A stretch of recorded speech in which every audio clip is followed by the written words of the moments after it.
Hello students, welcome to my channel. आज का video start करने से पहले अगर आपने चैनल को सब्सक्राइब ना किया हो तो चलिए जल्दी से चैनल को सब्सक्राइब कर लीजिए ताकि आने वाले वीडियो के बारे में आपको नोटिफिकेशंस मिलती रहें। आज का वीडियो है हमारा इंग्लिश ग्रामर के एक बहुत ही इम्पोर्टेंट टॉपिक के ऊपर, जो है आर्टिकल। इंग्लिश ग्रामर में आर्टिकल्स एक बहुत ही इम्पोर्टेंट और वैल्यूएबल टॉपिक है जो हर क्लास के स्टूडेंट के लिए बहुत इम्पोर्टेंट है। यहाँ तक कि जब आप कॉम्पिटिटिव एग्ज़ाम्स के लिए जाते हो तो वहाँ पर भी ये टॉपिक बहुत मैटर करता है, बहुत इम्पोर्टेंट है। तो इसीलिए ध्यान से समझने की ज़रूरत है। हर एक चीज़ को हमें बारीकी से समझना है, देखना है, और अच्छे से समझने के लिए वीडियो को शुरू से लेकर एंड तक देखें, स्किप ना करें, तभी आप ठीक से समझ पाओगे। तो चलिए वीडियो को स्टार्ट करते हैं। इंग्लिश ग्रामर में हमारे पास 3 आर्टिकल्स होते हैं, ए, एन, द। इन तीनों ही आर्टिकल्स को 2 टाइप्स में क्लासिफाई किया गया है, डेफिनेट आर्टिकल और इनडेफिनेट आर्टिकल्स। ये क्लासिफिकेशन है आर्टिकल्स की। डेफिनेट आर्टिकल में द आता है, जिसको हम दी भी कहते हैं। इनडेफिनेट आर्टिकल्स में ए और एन आते हैं। The article is week and form of that. The article जो है वो दैट का ही एक छोटा रूप है। ऐसे ही ए और an article are weakened forms of one, ONE, one, एक। ए और एन भी वन के छोटे रूप हैं। कैसे हैं देखिए, ए का मीनिंग एक होता है, एन का मीनिंग भी एक होता है, और वन, ONE, इसका मीनिंग भी एक ही होता है।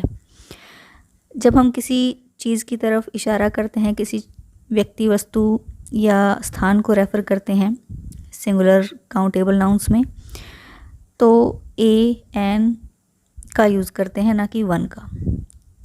वन हम सिर्फ काउंटिंग में यूज़ करते हैं। Articles a, an do not refer to any specific person और थिंग। ए और एन जो आर्टिकल्स हैं हमारे, वो किसी विशेष व्यक्ति या वस्तु का एहसास नहीं करवाते, किसी विशेष व्यक्ति या वस्तु को शो नहीं करते।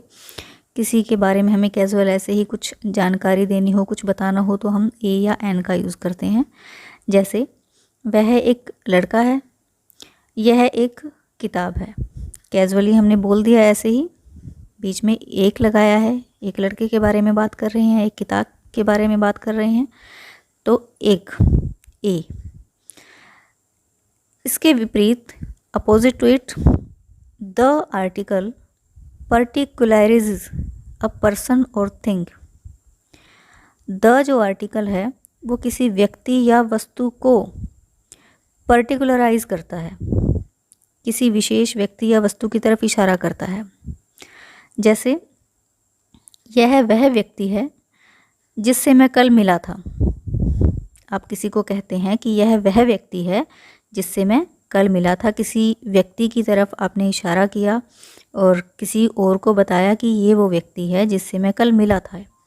मतलब कोई विशेष अलग बात है, अलग व्यक्ति है कोई जिससे आप मिले थे और जिसके बारे में आप किसी और को बता रहे हो।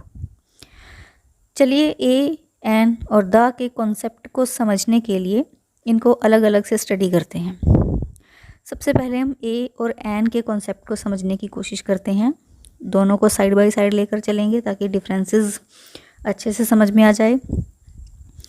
इंडेफिनिट आर्टिकल ए को हम कहाँ कहाँ यूज़ करते हैं, पहले ये देखिए। इंडेफिनिट आर्टिकल ए को हम सिंगुलर काउंटेबल नाउन्स के साथ यूज़ करते हैं। ऐसे नाउन्स जो सिंगल होते हैं और काउंटेबल होते हैं, यानी कि संख्या में एक होते हैं और जिनको गिना जा सकता है, उनके साथ हम ए आर्टिकल को यूज़ करते हैं। वैसे एन को भी इसी तरह से सिंगुलर काउंटेबल नाउन्स के साथ यूज़ करते हैं। दोनों को कैसे डिफ्रेंशिएट करना है वो आगे चलकर देखेंगे। पहले ए को देख लेते हैं। जैसे आई saw A lion in the forest. मैंने जंगल में एक शेर देखा। लॉयन है सिंगुलर नाउन। सिंगुलर नाउन से पहले हमने ए को यूज़ किया क्योंकि लॉयन एक है, काउंटेबल नाउन है। नेक्स्ट एग्जाम्पल्स देखते हैं। A cow grazes in the field, एक गाय खेत में चरती है। काउ काउंटेबल नाउन है, सिंगुलर है, उसके आगे हमने फिर से ए का यूज़ किया। अनदर एग्जाम्पल है is he is a lawyer, वह एक वकील है। कोई व्यक्ति है, वह वकील है, सिंगुलर काउंटेबल नाउन है, एक व्यक्ति है, इसीलिए हमने ए का यूज़ किया। अब ए का यूज़ आगे और कहाँ कहाँ करते हैं हम, ये देखिए। ए का यूज़ हम एक्सक्लामेटरी सेंटेंसेस में भी करते हैं। सिंगुलर काउंटेबल नाउन से पहले ए का यूज़ किया जाता है एक्सक्लामेटरी सेंटेंसेस में भी। कैसे किया जाता है? एक्सक्लामेटरी सेंटेंसेस वो सेंटेंसेस होते हैं जिनमें हम अपनी सडन फीलिंग्स को शो करते हैं। लास्ट में इनके साइन ऑफ एक्सक्लामेशन होता है। तो इन सेंटेंसेस में ए का यूज़ कैसे होता है, देखिए। मान लीजिए हमने कोई एक प्यारा सा बच्चा देखा अचानक से, और हमारे मुंह से एकदम से निकला कितना प्यारा बच्चा है। या कोई गुलाब का फूल देखा, कितना सुंदर गुलाब का फूल है। कोई ऐसी साइट जो हमें बहुत पसंद आई हो अचानक से, जब हम उसे देखकर सरप्राइज़ होते हैं और उसके बारे में बोलते हैं, तो वो एक एक्सक्लामेटरी सेंटेंस है। एग्जाम्पल्स देख लेते हैं। What a lovely child, last में sign of exclamation. Lovely child, प्यारा बच्चा, सिंगुलर है, काउंटेबल नाउन है, साइन ऑफ एक्सक्लामेटरी लगा है, तो एक्सक्लामेटरी सेंटेंस है। उससे पहले ए का यूज़ किया गया है क्योंकि आप एक बच्चे के बारे में बात कर रहे हो। ऐसे ही another example, what a beautiful rose, कितना सुंदर गुलाब का फूल है। साइन ऑफ एक्सक्लामेशन लगा है लास्ट में। एक गुलाब की बात कर रहे हो आप, सिंगुलर काउंटेबल नाउन है, उससे पहले हमने ए का यूज़ किया। अब आगे देखिए ए का यूज़ और कहाँ करते हैं। जब किसी पूरे के पूरे ग्रुप को या किसी क्लास को हम डिस्क्राइब करते हैं, उसके लिए हम ए का यूज़ करते हैं। मान लीजिए किसी एक पर्टिकुलर नाउन से हम उसके पूरे के पूरे क्लास को या ग्रुप को हम सिंबलाइज करते हैं, तो उसके लिए हम यूज़ करते हैं ए का। कैसे, देखिए। मान लीजिए a tiger is a dangerous wild animal, एक टाइगर जो होता है वो एक खतरनाक जंगली जानवर, जंगली पशु होता है। सभी टाइगर्स खतरनाक होते हैं, सभी जंगली पशु खतरनाक ही होते हैं। तो यहाँ पर ये जो ए टाइगर है, ये सिर्फ एक टाइगर के बारे में बात नहीं है, ये सारे टाइगर्स को क्लासिफाई करता है। ये सारे टाइगर्स के बारे में बोला गया है। A tiger is a dangerous wild animal, लेकिन यूज़ ए का हुआ है क्योंकि ये टाइगर अपनी पूरी प्रजाति को सिंबलाइज करता है, पूरे के पूरी टाइगर प्रजाति को सिंबलाइज करता है। ऐसे ही एक और एग्जांपल देख लेते हैं। A milkman is very useful for us, एक दूध वाला हमारे लिए बहुत ही उपयोगी होता है। हर दूध वाला उपयोगी होता है क्योंकि वो हमें दूध देकर जाता है। तो यहाँ पर ये जो ए मिल्कमैन बोला गया है, ये सारे दूध वालों के लिए बोला गया है, सभी मिल्कमैन के लिए बोला गया है। ए मिल्कमैन अपने पूरे ग्रुप को सिंबलाइज करता है यहाँ पे, इसीलिए यहाँ पर ए का यूज़ किया गया है। अब ए और एन के बीच में हम डिफरेंस को देखते हैं। एन का कॉन्सेप्ट समझने से पहले हमें जो हमारे इंग्लिश के अल्फ़ाबेट होते हैं उनको एक बार स्टडी करना पड़ेगा। हमारी इंग्लिश ग्रामर में, हमारी इंग्लिश भाषा जो लैंग्वेज है, हमारी इंग्लिश लैंग्वेज में एक अल्फ़ाबेट होती है। अल्फ़ाबेट हम वर्णमाला को कहते हैं। हर एक भाषा की एक वर्णमाला होती है। इंग्लिश की अल्फ़ाबेट में 26 लेटर्स होते हैं। सभी को पता है इंग्लिश के अल्फ़ाबेट में 26 लेटर्स होते हैं, जिनमें 5 वोवल्स हैं और बाकी के 21 कॉन्सोनेंट्स हैं। 5 vowel A, E, I, O, you, ये पांचों ही वोवल्स हैं। वोवल्स यानी कि स्वर। जिनसे हम अपने शब्द को मात्रा प्रदान करते हैं। बाकी कॉन्सोनेंट हैं जो हमारे शब्द का निर्माण करते हैं, व्यंजन। कॉन्सोनेंट को हिंदी में व्यंजन कहते हैं। ऐसे ही हिंदी के अल्फ़ाबेट में भी कुछ स्वर होते हैं, कुछ व्यंजन होते हैं। स्वर हमारे मात्राएं लगाने के काम आते हैं और जो व्यंजन होते हैं वो हमारे शब्द बनाने के काम आते हैं। यानी कि शब्द बनाने के लिए व्यंजन और स्वर को इकट्ठा आना पड़ता है, तब जाकर एक वर्ड का निर्माण होता है। एक वर्ड को अगर हमें बनाना हो, क्रिएट करना हो, तो हमें कॉन्सोनेंट और वोवल दोनों को साथ लेकर आना पड़ेगा। यहाँ पर हम ये क्यों पढ़ रहे हैं? क्योंकि जो एन का कॉन्सेप्ट है, एन कहाँ पर यूज़ करना है, उसे समझने के लिए हमें हिंदी के अल्फ़ाबेट के स्वर की ज़रूरत पड़ेगी। हिंदी के अल्फ़ाबेट में जो स्वर है, जो वोवल्स हैं, जिनसे हम मात्राएं लगाते हैं, उनकी ज़रूरत पड़ेगी। इसीलिए हमें ये पढ़ना पड़ेगा। हिंदी के अल्फ़ाबेट में जो स्वर हैं वो हैं अ, आ, ई, उ, ऊ, ए, ऐ, ओ। तो इस तरह से ये हमारे पास कुछ स्वर हैं, हिंदी के वोवल्स हैं। बाकी क, ख, ग, ग ये सब हमारे व्यंजन हैं, जिनसे हम दोनों को मिलाकर वर्ड्स बनाते हैं। अब एन हमें कहाँ कहाँ पर यूज़ करना है वो देखिए।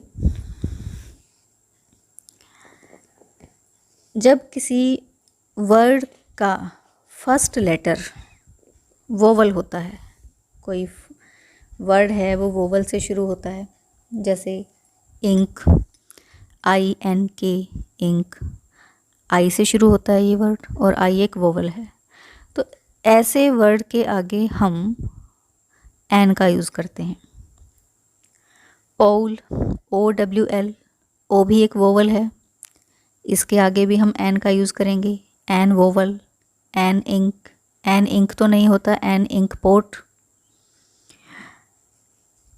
एलिफेंट, ELEPHANT, ई से शुरू होता है और ई एक वोवल है, स्वर है, तो इसके आगे भी हम एन का यूज़ करेंगे। मतलब सभी वोवल्स से शुरू होने वाले वर्ड्स के सामने हमें एन का यूज़ करना है। अब प्रॉब्लम कहाँ आती है? जब हमारा कोई वर्ड वोवल से ना शुरू हो और फिर भी उसके आगे हमें एन लगाना पड़े,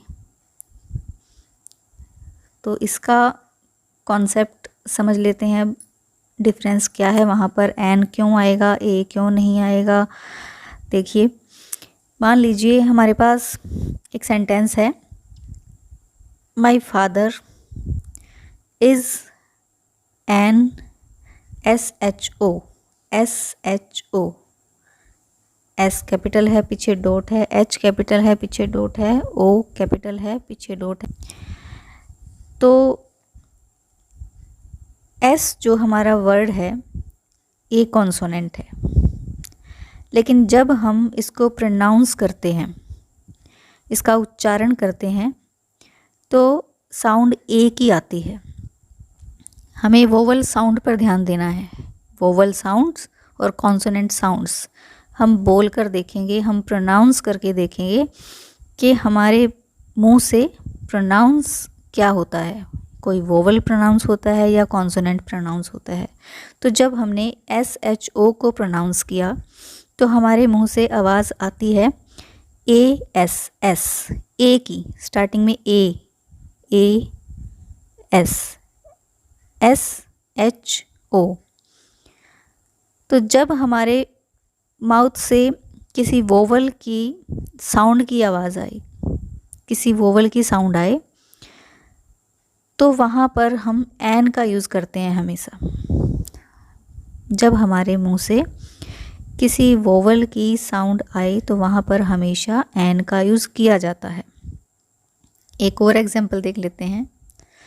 mister Ramesh is an MLA।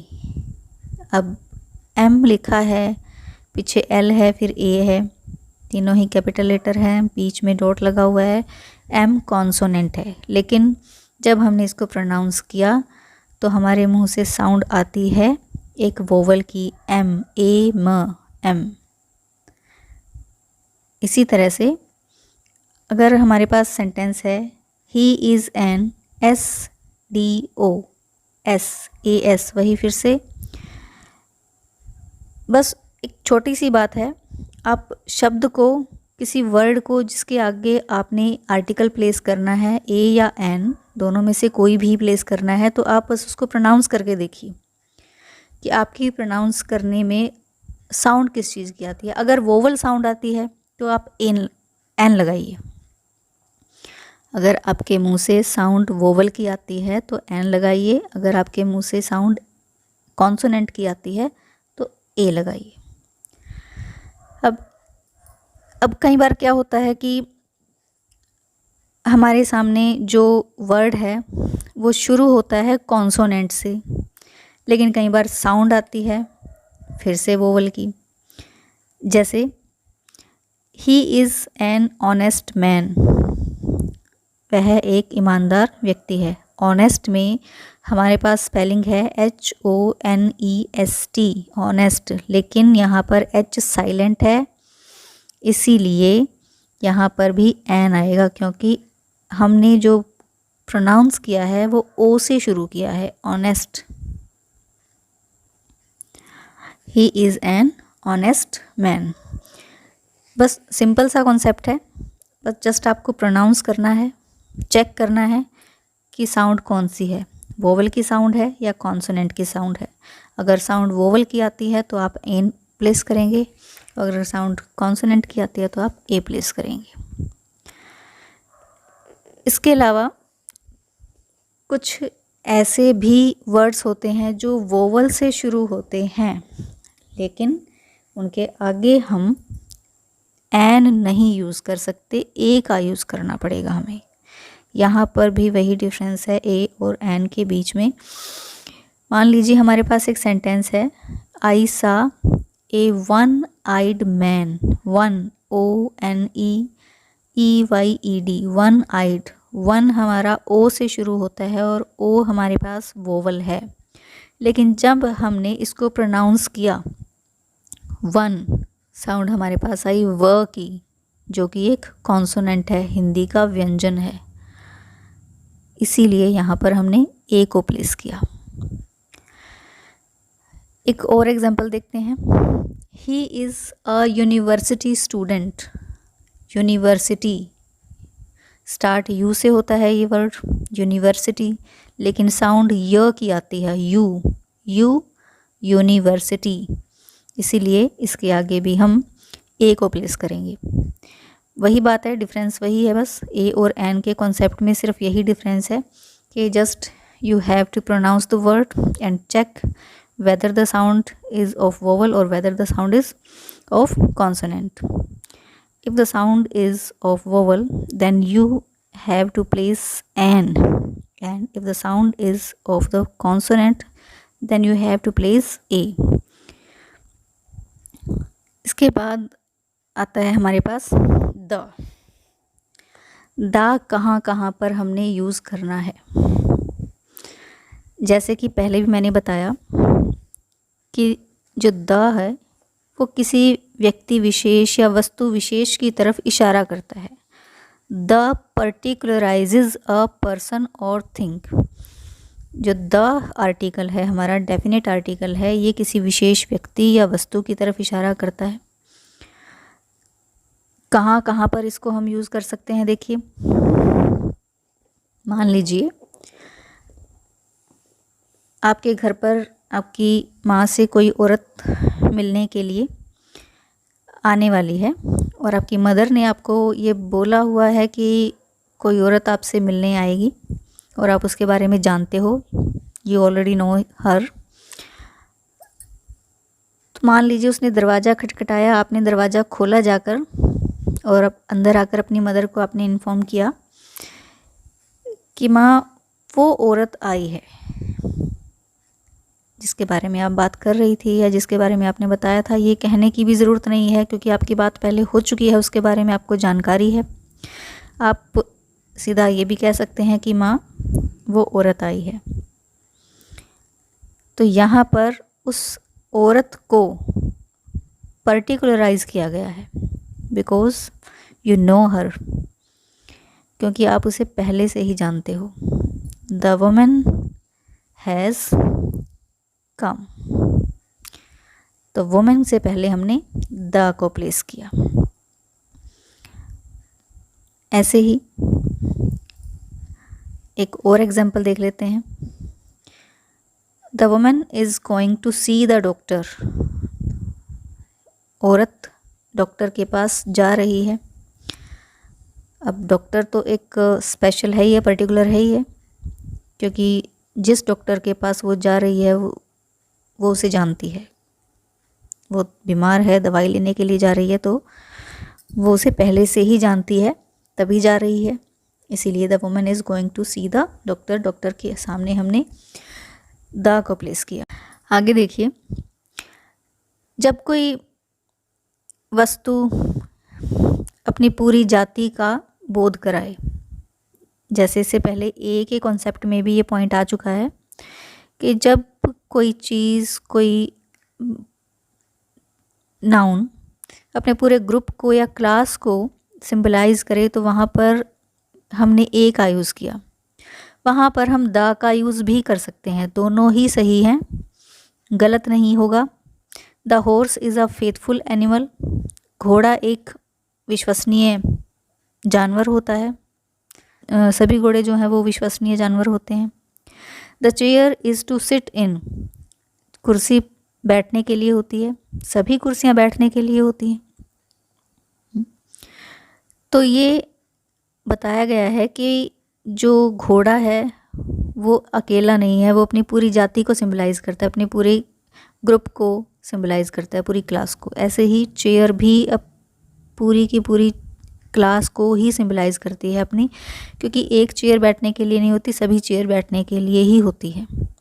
तो यहाँ पर ये जो पॉइंट है हमारा, जो ए वाले कॉन्सेप्ट में हमने पॉइंट किया था, ग्रुप वाला, क्लास वाला, सेम टू सेम है। यहाँ पर आप ए भी यूज़ कर सकते हैं और द भी यूज़ कर सकते हैं, दोनों ही सही हैं, गलत कोई नहीं होगा। अब आगे देखिए द को और कहाँ यूज़ करना है हमने। द हमें जो समुद्र के नाम होते हैं, पर्वतों के नाम, नदियों के नाम, महासागरों के या खाड़ी होती हैं, जो बेज होती हैं, रिवर्स होती हैं या आइलैंड होते हैं, उनके नामों से पहले हम द का यूज़ करते हैं। The Andaman and Nicobar island, the Ganga, the Indian ocean, the Himalayas. सभी समुद्रों के, पर्वतों के, नदियों के, महासागरों के, खाड़ियों के, नहरों के और द्वीपों के नाम से पहले हम द का यूज़ करते हैं। इसी तरह से जितने भी न्यूज़पेपर्स होते हैं या रिलीजियस बुक्स होती हैं या मैगज़ीन्स होती हैं, उनके नामों से पहले भी द का यूज़ किया जाता है। जैसे I read the Hindustan times daily. Hindustan times एक न्यूज़पेपर का नाम है जिससे पहले द का यूज़ किया गया है। The India today is a weekly magazine. India today एक साप्ताहिक पत्रिका है। इंडिया टुडे एक मैगज़ीन का नाम है, इसीलिए उसके आगे द का यूज़ किया गया है। इसी तरह से the Gita is a holy book of Hindus. The Bible is a holy book of Christians. The Quran is a holy book of Muslims. इसी तरह से the Guru Granth Sahib is a holy book of Sikhs. सभी रिलीजियस बुक्स, मैगज़ीन्स और newspapers के पहले the का use होता है। नेक्स्ट पॉइंट है हमारा सुपरलेटिव डिग्री। सुपरलेटिव डिग्री से पहले भी द का यूज़ किया जाता है। सुपरलेटिव डिग्री कौन सी होती है? जो द बेस्ट बताती है हमें, जिसके लास्ट में हम EST को कंबाइन करते हैं। जैसे he is the best boy of the class. Best good की सुपरलेटिव डिग्री है, गुड, बेटर, बेस्ट। तो सुपरलेटिव डिग्री से पहले द का use. Mount Everest is the highest peak of the Himalayas. Highest, high की सुपरलेटिव डिग्री है, high, higher, highest, इसीलिए यहाँ पर द का यूज़ किया जाएगा। आगे देखिए, नेशनैलिटीज़ और रिलीजन के नामों से पहले भी हम द का यूज़ करते हैं। नेशनैलिटीज़ यानी कि हमारी जो राष्ट्रीयता होती है और हमारे जो धर्म होते हैं उनका नाम जब हम लिखते हैं या बोलते हैं उनसे पहले भी हम द का प्रयोग करते हैं। कैसे? The Times of India is a national daily newspaper. The Indians are respected everywhere. Indians, ये हमारी नेशनैलिटी है, इसीलिए इसके पहले द का यूज़ किया गया है। ट्रेन्स, शिप्स, एरोप्लेन्स के नाम से पहले भी द का यूज़ किया जाता है। जो ट्रेन्स के नाम होते हैं, जैसे the Ekta express will leave at 4:25 AM, Ekta express train का नाम है, उससे पहले द का यूज़ किया गया है। Chennai express, the Chennai express will come at 5 PM। The Vikrant is a big ship, Vikrant ship का नाम है, एक बड़े से शिप का नाम है, तो उसके आगे भी द का यूज़ किया गया है। एरोप्लेन्स के नाम के आगे भी द डाकोटा 3DS88 के नाम के एरोप्लेन्स के नाम के आगे भी द का यूज़ किया जाता है। इसके बाद है प्रॉपर नाउन से पहले भी द का यूज़ किया जाता है यदि वह कॉमन नाउन के रूप में आया हो। कैसे? प्रॉपर नाउन जब कॉमन नाउन को सिंबलाइज करे तब भी हम द का यूज़ करते हैं। Bombay is the Manchester of India. Bombay एक शहर का नाम है, मैनचेस्टर भी एक शहर का नाम है। शहर के नाम से पहले हम कभी भी द का यूज़ नहीं करते, बल्कि किसी भी आर्टिकल का यूज़ नहीं किया जाता है किसी भी सिटी के नेम से पहले। बट जब किसी सिटी को किसी दूसरी सिटी के कंपैरिजन में हम देखते हैं तब उस सिटी के नेम को हम द से शुरू करते हैं। जैसे Bombay is the Manchester of India, जो बॉम्बे जो है वो भारत का मैनचेस्टर है। मैनचेस्टर यहाँ पर एक बहुत ही रिच सिटी को सिंबलाइज करता है और बॉम्बे को मैनचेस्टर की उपमा दी गई है, इसीलिए यहाँ पर द का यूज़ किया गया है। आगे देखिए, प्लैनेट्स के नाम से पहले और जो हेवनली बॉडीज़ होती हैं उनके नाम से पहले भी द का यूज़ होता है। प्लैनेट्स जो सिंगल ही होते हैं, जैसे द अर्थ, अर्थ एक प्लैनेट है। The sky, the earth is round, the sky is blue, the sun rises in the east, ये सभी प्लैनेट हैं या हेवनली बॉडीज़ भी आप इनको कह सकते हो। इनके नामों से पहले द का यूज़ किया गया है क्योंकि ये यूनिक हैं, अद्वितीय हैं, इसीलिए।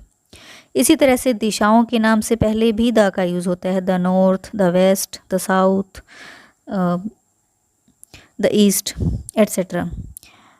इन सभी से पहले द का यूज़ किया जाता है। इसी तरह से